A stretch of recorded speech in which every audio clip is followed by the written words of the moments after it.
बिस्मिल्लाहिर्रहमानिर्रहीम। मैं हूँ मोहम्मद आरिफ मुकीम। रमज़ान की आमद है, उससे वाबस्ता एक बात करनी थी। उससे पहले मैं नबी सल्लल्लाहु अलैहि वसल्लम के दौर का एक वाक़या सुनाता हूँ कि आप सल्लल्लाहु अलैहि वसल्लम के पास एक शख्स आया जो गदागर था।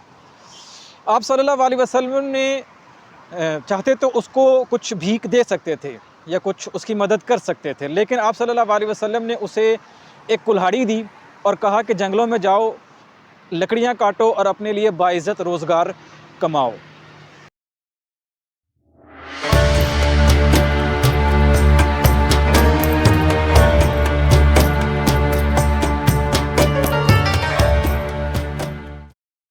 वो शख्स गया और वो शख्स खुशहाल हुआ।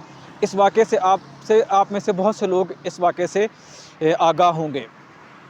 रमज़ान की आमद है, मुझे भी बहुत सारे मैसेजेस आए, आप लोगों को भी आते होंगे कि हम राशन अरेंज कर रहे हैं उन लोगों के लिए जो गरीब व नादार हैं, सादा लोग हैं। बहुत अच्छी बात है। इनफैक्ट ये हमारी पहचान है कि हम सदका खैरात या अपने जैसे मुसलमानों की मदद ज़रूर करते हैं, जो सादा लौ होते हैं या जो सफ़ेद पोश होते हैं। लेकिन चूँकि रमज़ान में महंगाई बढ़ जाती है, तो उसकी वजह से लोगों को मुश्किलात पेश आती हैं कि वो रमज़ान की उन बरकतों को उस तरह से एंजॉय नहीं कर सकते जिस तरह एक साहिब सरबत कर सकते हैं। तो ये तो बहुत अच्छी बात है। लेकिन इस महीने में मैं ये चाहूँगा कि हमें इससे बढ़कर करना चाहिए। इससे बढ़कर ये कि जहाँ हम लोगों को रमज़ान में अच्छा खाना मुहैया करने की कोशिश करते हैं, उनके रोज़ों को अच्छा करने की कोशिश करते हैं, क्यों ना हम उनकी ज़िंदगियों को अच्छा करने की कोशिश करें? क्यों ना हम उनको उनकी नस्लों को अच्छा परवान चढ़ाने के लिए उनकी मदद करें?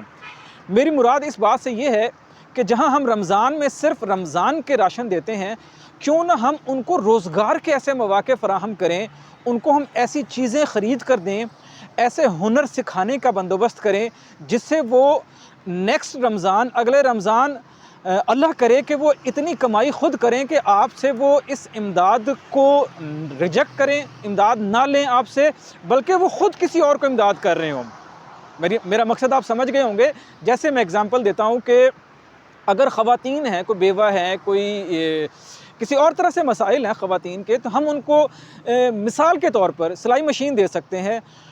उनको हम हुनर सिखाने का बंदोबस्त कर सकते हैं, हम उन्हें ब्यूटिशियन का कोर्स करवा सकते हैं, हम उन्हें इस तरह के बहुत सारे कोर्सेज़ करवा सकते हैं। अब फ्रोज़न फूड का बड़ा सीज़न चलता फ्रोज़न फूड का बड़ा ट्रेंड चला हुआ है। हम उनको फ्रोज़न फूड की तरफ ला सकते हैं कि वो फ्रोज़न फूड बनाएँ और मार्केट में जाके सेल करें। फिर उनको अगर हम लैपटॉप्स, उनके बच्चों को थोड़े बहुत पढ़े हुए हैं, उनको अगर हम लैपटॉप्स देते हैं या कोई ऐसे गैजेट्स देते हैं जिससे वो सोशल मीडिया मार्केटिंग कर सकते हैं। ये मैं सिर्फ एक एग्जांपल दे रहा हूँ कि इस तरह से अगर हम करें तो हमारी कोशिश ये होनी चाहिए कि बजाय हम उनको सिर्फ एक महीना गुजारने के लिए उनकी मदद करें, हम ऐसी मदद करें जिससे उनकी ज़िंदगियाँ संवर जाएँ और वो अगले रमज़ान, हम बल्कि ख़ुद भी जाकर चेक करें कि अगले रमज़ान में उनकी ज़िंदगी में कोई बदलाव आया या नहीं आया।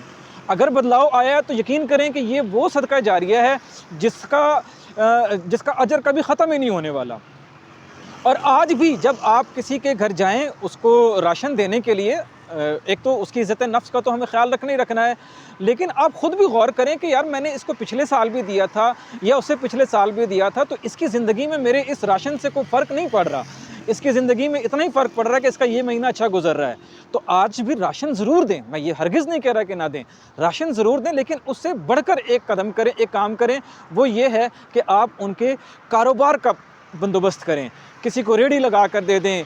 अगर किसी मोहल्ले में, ये मैं जस्ट फूड फॉर थॉट्स कर रहा हूँ कि अगर किसी मोहल्ले में कोई 5-10 घर ऐसे हैं, 20-25 घर ऐसे हैं कि जिनको आप राशन देते हैं जो डिज़र्विंग हैं, तो उन 25, 30, 10, 5 घरों को मिलाकर कोई ऐसा बिज़नेस छोटा सा किया जा सकता है कि जिससे उनको कोलैबोरेट करके कोई प्रोडक्ट दी जा सकती है। जैसे एग्जांपल के तौर पे मैं बताता हूँ कि अगर दही बड़े की रेहड़ी कोई लगा सकता है, तो 10 घर हैं, एक घर जो है वो उसकी बूंदियाँ बना दे, एक घर उसको आलू का सामान मुहैया कर दे, एक घर उसको फ्रूट का सामान मुहैया कर दे। इसी तरह अगर कपड़े का काम वो कर सकते हैं तो एक कोई स्टिचिंग कर दे, एक कटिंग कर दे। तो इस तरह के कोलैबोरेटिव बिजनेसेस भी किए जा सकते हैं, जिससे प्रोडक्टिविटी भी बढ़ेगी, उनकी इज़्ज़त नफ्स में भी इजाफा होगा और फिर अल्लाह के रसूल का इरशाद है, अल यदुल उलिया खैरुम मिनल यदिस सुफला, कि आप देने वाले बने ना कि लेने वाले बने। तो हमारी कोशिश ये होनी चाहिए कि वो देने वाले बन जाएं। अगले रमज़ान में अगर हमारी इस एफ़र्ट से कोई 10-15 घर ऐसे जो इस रमज़ान में हमसे राशन ले रहे हैं और अगले रमज़ान में वो राशन देने वाले बन जाएं, तो यकीन करें कि इससे बड़ा सदका जारिया हो ही नहीं सकता।